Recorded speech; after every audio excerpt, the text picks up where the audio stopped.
A certain man had a donkey, which had carried the corn sacks to the mill tirelessly for many a long year. But his strength was going, and he was growing more and more unfit for work. Then his master began to consider how might best save his keep. But the donkey, seeing that no good wind was blowing, ran away and set it on the road to Bremen.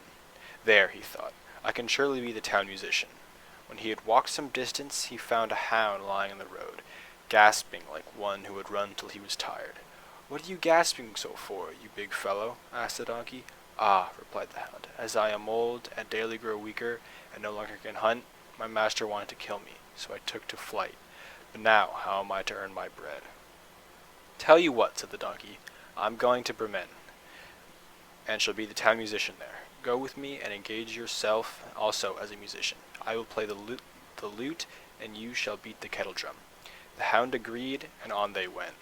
Before long they came to a cat, sitting on the path, with a face like 3 rainy days. Now then, old shaver, what has gone askew with you? Asked the donkey. Who can be merry when his neck is in danger? Answered the cat.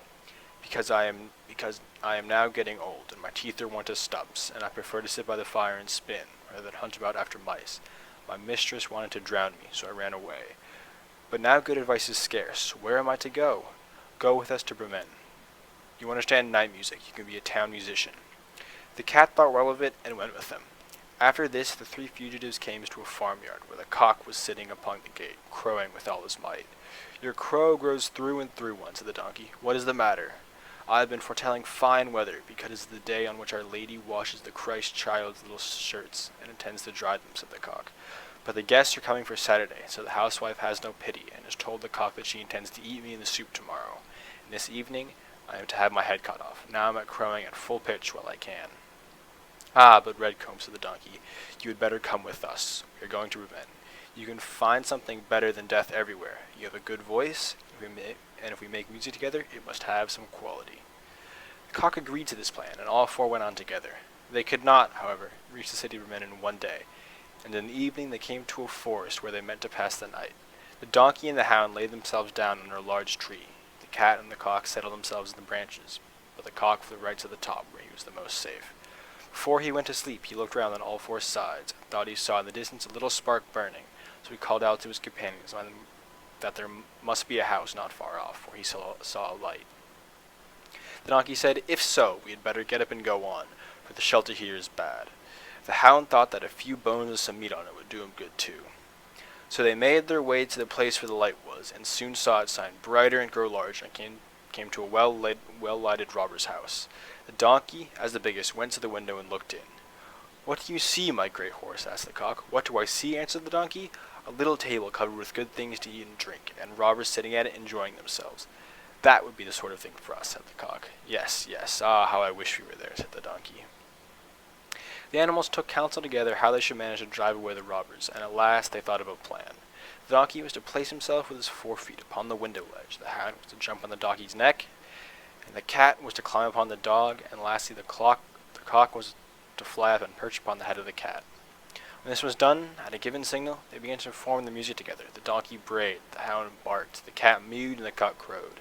Then they burst through the window into the room, and so that glass clattered.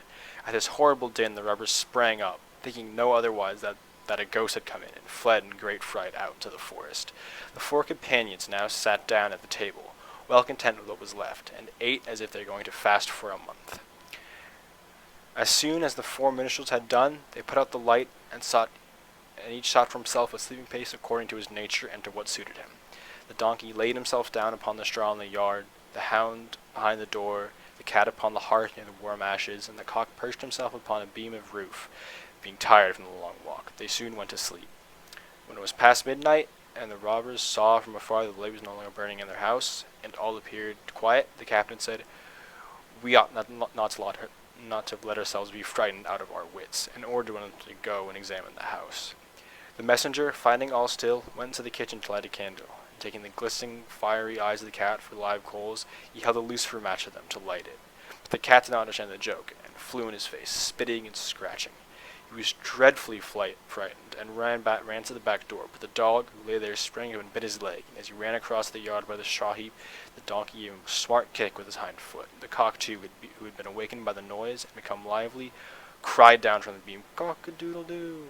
Then the robber ran back as fast as he could to his cabin and said, "Ah, there's a horrible witch sitting in the house, who spat on me and scratched my face with long claws, and by the door stands a man with a knife who stabbed me in the leg, and in the yard there lies a black monster, beaten with a wooden club, and above upon the roof, who sits the judge, who cried out, 'Bring this rogue here to me,' so I got away as well as I could." After this, the robbers would not trust themselves in the house again. But it suited the four musicians of Bremen so well that they did not care to leave anymore, and the mouth of him who last told this story is still warm.